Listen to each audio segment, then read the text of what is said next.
শামসুজ্জামান খান এর বাংলা নববর্ষ প্রবন্ধটি অষ্টম শ্রেণীর শিক্ষার্থীদের জন্য আমাদের জাতীয় সত্তা ও সংস্কৃতির শেকড়কে জানার এক অনন্য মাধ্যম।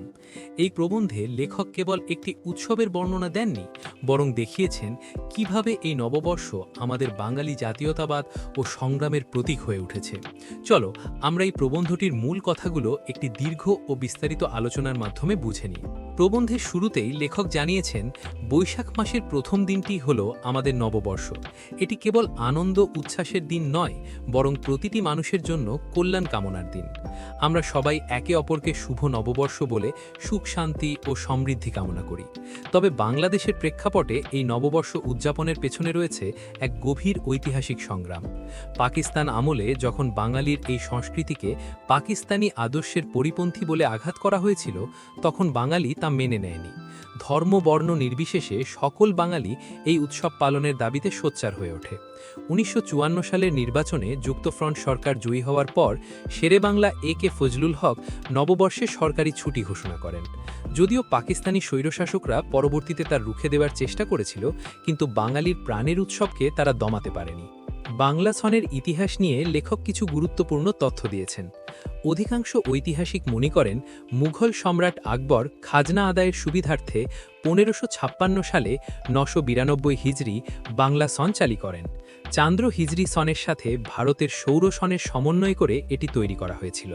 সন কথাটি আরবি এবং সাল হল ফার্সি। এই সন চালুর পর থেকেই নববর্ষ উদযাপনে নানা রকম সামাজিক অনুষ্ঠান যুক্ত হয়। আগে নবাব ও জমিদাররা পুণ্যাহ অনুষ্ঠানের আয়োজন করতেন। প্রজারা মিষ্টিমুখ করত ঠিকই, কিন্তু এর মূল উদ্দেশ্য ছিল খাজনা আদায়। জমিদারি প্রথা উঠে যাওয়ায় এখন আর এই পুণ্যাহ অনুষ্ঠান দেখা যায় না। আগেকার দিনে নববর্ষের দ্বিতীয় বড় আয়োজন ছিল হালখাতা। যেহেতু বাংলাদেশ কৃষিপ্রধান দেশ, তাই কৃষকরা ফসল বিক্রির আগে দোকানদারদের বাকির টাকা শোধ করতে পারত না। নববর্ষের দিনে তারা দোকানে গিয়ে কিছু টাকা পরিশোধ করে নতুন বছরের খাতা খুলত। দোকানদাররা লাল নীল কাগজ দিয়ে দোকান সাজাত এবং খরিদ্দারদের মিষ্টিমুখ করাত।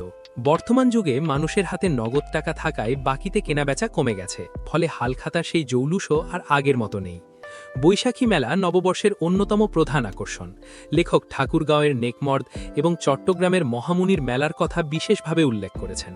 একসময় যাতায়াত ব্যবস্থা ভালো ছিল না বলে মানুষ এই বার্ষিক মেলা থেকেই সারা বছরের প্রয়োজনীয় জিনিস কিনে রাখত। মেলাগুলো কেবল কেনাবেচার জায়গা ছিল না, বরং তা ছিল বিনোদন ও মিলনের আদর্শ স্থান। মেলায় কবিগান, যাত্রা, পুতুল নাচ আর নাগরদোলার আয়োজন থাকত। এছাড়া চট্টগ্রামের বিখ্যাত জব্বারের বলি খেলা নববর্ষের এক ঐতিহ্যবাহী আঞ্চলিক উৎসব।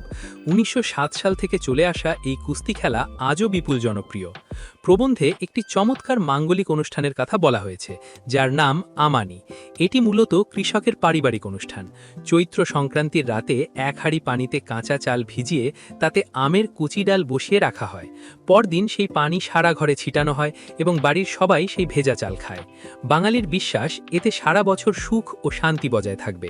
এছাড়া পার্বত্য চট্টগ্রামে পাহাড়িরা বৈশাখী উৎসব পালন করে এবং দেশের বিভিন্ন প্রান্তে গরুর দৌড়, মুরগের লড়াই বা ষাঁড়ের লড়াইয়ের মতো খেলাধুলার আয়োজন করা হয়। আধুনিককালে নববর্ষ উদযাপনকে নতুন মাত্রা দিয়েছিলেন রবীন্দ্রনাথ ঠাকুর শান্তিনিকেতনে। বাংলাদেশে স্বাধীনতা পরবর্তী সময়ে সাংস্কৃতিক প্রতিষ্ঠান ছায়ানট রমনার বটমূলে যে আয়োজন শুরু করে, তা আজ বিশাল জাতীয় উৎসবে পরিণত হয়েছে। এর সাথে যুক্ত হয়েছে ঢাকা বিশ্ববিদ্যালয়ের চারুকলা অনুষদের মঙ্গল শোভাযাত্রা। রঙিন শাড়ি আর পায়জামা পাঞ্জাবি পরে লক্ষ লক্ষ মানুষের অংশগ্রহণ এই উৎসবকে এক বর্ণিল ও গৌরবময় রূপদান করে। সার কথা হলো, বাংলা নববর্ষ কেবল একটি পঞ্জিকার পরিবর্তন নয়, এটি বাঙালির আত্মপরিচয়, অসাম্প্রদায়িক চেতনা এবং একতার প্রতীক। এই উৎসবের মাধ্যমেই আমরা আমাদের হাজার বছরের ঐতিহ্যকে ফিরে পাই এবং নতুন বছরের শুভ যাত্রায় সামিল হই।